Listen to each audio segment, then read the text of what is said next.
Je salue nos amis de la radio Lamandier et Fleury, sans oublier bien sûr nos amis internautes. Aujourd'hui, nous avons l'honneur et le plaisir de recevoir pour vous, pour cet entretien, notre frère Johan, responsable de l'association Cœur de Chair, pour développer avec nous une thématique importante, la place des jeunes dans l'espace ecclésial. Merci, frère Johan, d'être là. Je te laisse saluer nos amis auditeurs, auditrices de la radio Lamandier Fleury, ainsi que nos amis internautes. Merci, merci et mille merci d'avoir accepté notre invitation. Bien le bonsoir à tous.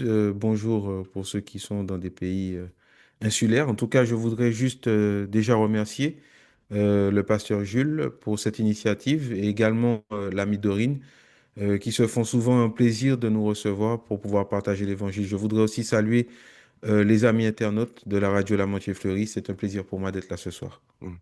Merci. Donc, ma première question sera la suivante, puisque le thème qui va nous tarauder pendant quelques minutes, c'est la place des jeunes dans l'espace ecclésial. Et vous êtes de cette jeune génération, donc nous avons aussi besoin d'apprendre, qu'il y ait cette réciprocité. D'où ma question, dans la Bible, comment les anciens transmettaient-ils justement leur foi et leurs dons aux jeunes?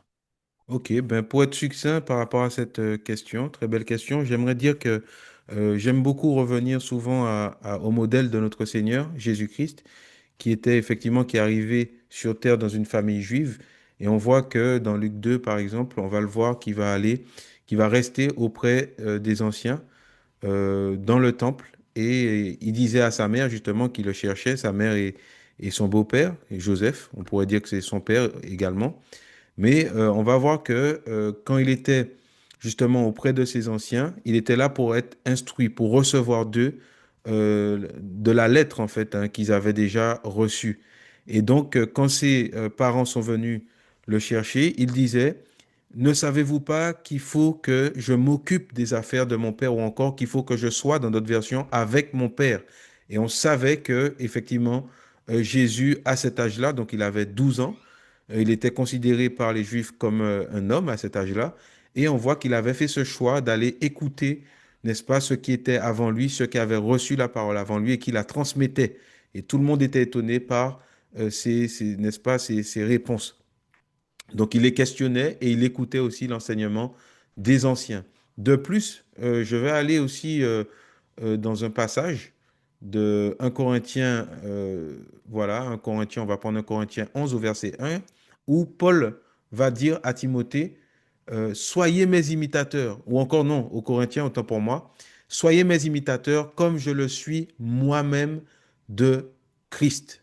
On va voir encore un autre passage dans Galates 4 au verset 1, où Paul va dire aux Galates, or, aussi longtemps que l'héritier est enfant, je dis qu'il ne diffère en rien d'un esclave, quoiqu'il soit le maître de tout, mais il est sous des tuteurs et des administrateurs jusqu'au temps marqué par le Père. Donc on voit que dans la pensée du Seigneur, il a établi les anciens aussi dans l'Église comme des tuteurs, comme des référents, comme des modèles.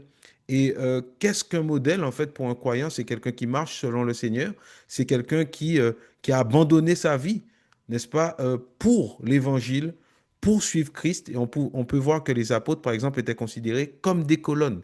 Et Paul, en arrivant après, lui aussi, eh ben, il a fait de sa vie un sacrifice pour l'Église. Donc, effectivement, un ancien, c'est déjà quelqu'un qui va donner sa vie au Seigneur, donner sa vie pour l'Église du Seigneur, et par qui le Seigneur va passer pour instruire, pour transmettre. Et donc, je vais prendre un passage pour répondre également encore à cette question. Ce sera dans 2 Timothée 3 au verset 10, où Paul va dire ici à Timothée, pour toi, tu as suivi de près mon enseignement, ma conduite, mes résolutions, ma foi, ma douceur, ma charité, ma constance, mes persécutions, mes souffrances. Et c'est ce qui est beau, c'est qu'on voit que Paul a en fait manifesté plusieurs aspects de ce qui était le Seigneur. Et justement, Paul disait, soyez mes imitateurs. Mais pourquoi il le disait? C'est parce qu'il avait pleinement épousé la vie de Christ. Et ça, aujourd'hui, nous savons qu'aujourd'hui, il y a des personnes qui ont voué leur vie au Seigneur. Et effectivement, en ces personnes-là, ben, le Seigneur utilise ces personnes-là, ces aînés, ces anciens, comme eh ben, des référents. Et lui-même, le Seigneur, je le dis bien, le Seigneur lui-même va venir coller ses enfants à ces personnes pour qu'ils puissent avoir de la connaissance, de l'expérience et partager les souffrances de Christ également. Et ça, c'est super important, le fait d'inclure les souffrances dans ces choses-là. Donc voilà ce que je peux répondre dans un premier temps. Que Joran, à votre avis, quels sont justement les obstacles qui peuvent ralentir le passage des ministères et des dons concernant singulièrement la nouvelle génération? Ben, je vais continuer même dans le même sens par rapport à cette question. Parce qu'effectivement, il y a un autre volet qu'on doit aborder par rapport au fait que les jeunes doivent être collés aussi aux aînés pour qu'ils puissent apprendre, n'est-ce pas, des choses du Seigneur. C'est très important. Et d'ailleurs, j'aimerais dire aussi que même si on voulait passer à côté des aînés dans la foi, on ne le pourra pas longtemps. Le Seigneur, il est dans sa parole. Mais j'aimerais aussi nous avertir, et c'est la Bible qui nous avertit aussi, d'un danger. On va le voir tout de suite dans Galates 4, toujours, mais au verset 19 cette fois-ci. Paul va dire à cette église de Galates, mes enfants pour qui j'éprouve de nouveau les douleurs de l'enfantement jusqu'à ce que Christ soit formé en vous. Je voudrais maintenant auprès de vous, être auprès de vous et changer de langage, car je suis dans l'inquiétude à votre sujet. C'est-à-dire qu'il y a un danger dans le fait aussi de pouvoir, n'est-ce pas, ne pas croître, n'est-ce pas, au bout d'un moment. C'est-à-dire d'être tellement rattaché à un être humain et d'oublier en fait aussi que le Seigneur veut que nous puissions grandir. Le Seigneur veut aussi que nous puissions prendre notre envol. Et Paul rappelait à cette église ici en disant, mes enfants pour qui j'éprouve de nouveau les douleurs de l'enfantement. Or, nous savons qu'une femme, quand la femme, n'est-ce pas, le bébé, il a fait 9 mois, il est prêt à sortir. Mais là, Paul voyait qu'il avait une double charge. Pourquoi? Parce que ben, des fois, on peut s'habituer en fait aussi à ce cocon que nous offre eh ben, la tutelle en fait des aînés. Et nous devons faire attention de bien pouvoir éclore quand le temps est arrivé. Et ça, c'est un danger aussi qui peut nous guetter. Et si je reprends un deuxième aspect, par exemple, de cette question, c'est aussi l'idolâtrie. Ça, il faudra faire attention à cela. Et d'ailleurs, l'apôtre Jean nous l'a bien rappelé. Gardez-vous des idoles. Mes petits-enfants, gardez-vous des idoles. Je vais terminer par Jean-Baptiste, tout simplement, qui prêchait, n'est-ce pas, l'évangile et qui se voit être entouré de disciples. Et quand le but pour lequel il avait été appelé est arrivé, donc Jésus-Christ, il a dit à ses disciples, voici l'agneau de Dieu qui ôte le péché du monde, suivez-le. Et donc ses disciples l'ont suivi, mais on voit qu'il y avait un attachement à Jean-Baptiste. Pourquoi? Plus tard, on va voir que Jean-Baptiste va terminer en prison, comme on le sait, et ses disciples allaient quand même lui rendre visite. Et on va voir que c'est quelque chose qui est complètement biblique. Jean-Baptiste va devoir, malheureusement, on va ôter la vie à Jean-Baptiste. Pourquoi? Bien aimé, c'est aussi l'image de nos assemblées d'aujourd'hui.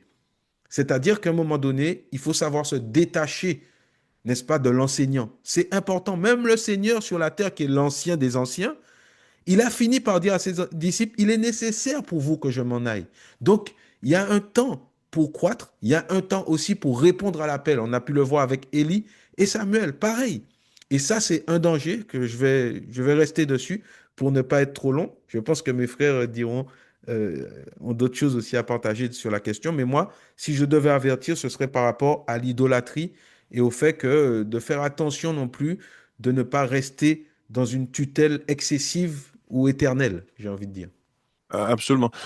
Frère Joran, comment l'Église peut-elle justement soutenir les jeunes dans l'usage de leurs dons tout en valorisant l'expérience des aînés? Donc, comment concilier ces deux générations pour qu'il n'y ait pas antinomie, mais qu'il y ait justement un savoir-vivre ensemble et une réciprocité dans le partage? Ben, ça me fait penser à un passage que je vais prendre rapidement. C'est le passage d'Éphésiens 4, tout simplement. Éphésiens 4, et après je vais aller dans 1 Corinthiens 12. Donc Éphésiens 4. La Bible nous dit ici, donc c'est Paul qui parle encore. Il dit, je vous exhorte donc, moi le prisonnier dans le Seigneur, à marcher d'une manière digne de la vocation qui vous a été adressée en toute humilité et douceur, avec patience, vous supportant les uns les autres avec charité, vous efforçant de conserver l'unité de l'esprit par le lien de la paix. Il y a un seul corps, un seul esprit, comme aussi vous avez été appelés à une seule espérance par votre vocation. Il y a un seul Seigneur, une seule foi, un seul baptême. un seul Dieu et Père de tous, qui est au-dessus de tous et parmi tous et en tous. Donc il faut que chacun aussi puisse trouver un juste milieu, un équilibre. Et cet équilibre-là, eh ben, c'est le Seigneur qui nous le donne par son esprit, parce que l'esprit est un et le Seigneur veut que nous fassions un. Donc autant, je dirais, le jeune doit connaître aussi sa position, n'est-ce pas? Il doit être bien enseigné, comprendre aussi ce que l'esprit dit à l'Église, c'est-à-dire sa position en tant que jeune, dans le fait qu'il a beaucoup de choses à apprendre, autant aussi, je le crois, que l'ancien également eh ben, doit aussi, n'est-ce pas, exercer cette autorité que le Seigneur lui donne dans l'Église avec beaucoup de bienveillance. Comme Paul disait, j'ai été parmi vous, aux Thessaloniciens, comme une mère a été, n'est-ce pas, avec ses enfants. J'ai été aussi comme un père. Donc on voit que moi-même, je le vois dans mon foyer aujourd'hui, moi qui suis enfant de Dieu, mais père de famille, je vois que je sais descendre quand il faut descendre. Jésus-Christ a su descendre quand il fallait descendre vers les hommes, laver les pieds même des disciples. Donc, à un certain moment, je crois que le Seigneur a mis de l'amour dans nos cœurs avec le même esprit et que nous devons nous efforcer de garder cela, garder le lien de l'esprit, savoir se sacrifier pour l'autre, savoir descendre comme Jésus-Christ l'a fait pour les disciples, et bien qu'ils étaient plus petits en esprit que lui, mais il a su dire, même à Jean-Baptiste, eh bien, faisons ce qui est convenable. Et je crois que c'est ce qui nous permet de préserver le lien de la paix et c'est ce qui donne aussi aux jeunes eh ben, cette crainte-là dans le Seigneur, c'est de voir des enfants de Dieu qui sont anciens, mais qui, en fait, qui manifestent cette humilité-là. Moi, personnellement, en tant que jeune, quand je vois un ancien, un aîné, et qui m'approche avec de l'humilité, je vous assure que ça me fait descendre automatiquement. Le Seigneur me parle, me témoigne dans mon cœur que voilà ce que moi je demande. Et ça nous touche et ça nous fait rester en quelque sorte à notre place. Et si je devais parler, même pour moi, je suis jeune. Merci une fois de plus, frère Joran, pour cette réflexion, cet entretien. Je rappelle le thème, place des jeunes dans l'espace ecclésial. En guise de conclusion, qu'est-ce que vous souhaiteriez que nos amis auditeurs, auditrices puissent retenir à travers ce moment que nous avons passé ensemble? Alors, en guise de conclusion, tiens, je vais prendre un petit passage. Mhm. Dans 1 Jean 2, au verset 20, l'apôtre, n'est-ce pas, Jean nous rappelle quelque chose d'important. Il va nous dire ici, pour vous, vous avez reçu l'onction de la part de celui qui est saint et vous avez tous de la connaissance. Alléluia. Je vous ai écrit, non que vous ne connaissiez pas la vérité, mais parce que vous la connaissiez et parce qu'aucun mensonge ne vient de la vérité. Donc ici, l'apôtre Jean, on sait qu'il avait vraiment ce cœur en fait de père et de la façon dont il a posé les fondements. On voit dans l'Église qu'il avait vraiment ce cœur pour les nouveaux convertis. On peut le ressentir dans ses écrits et on va voir que il va nous rappeler qu'on a tous reçu l'onction. Donc le rôle de l'ancien aussi, c'est de venir accompagner, n'est-ce pas, cette onction que Dieu a déposée dans ses enfants. Et ça, c'est important de savoir cela.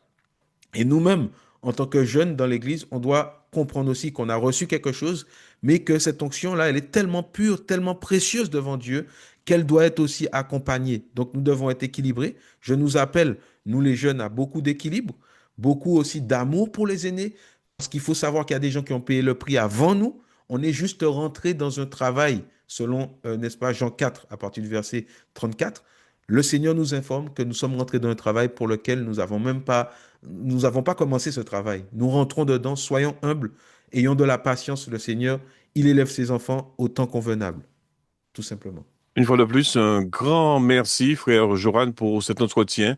Et nous donnons rendez-vous à nos amis très prochainement pour une nouvelle intervention. Merci, Merci à vous, mille frère. merci. Merci beaucoup. À très bientôt.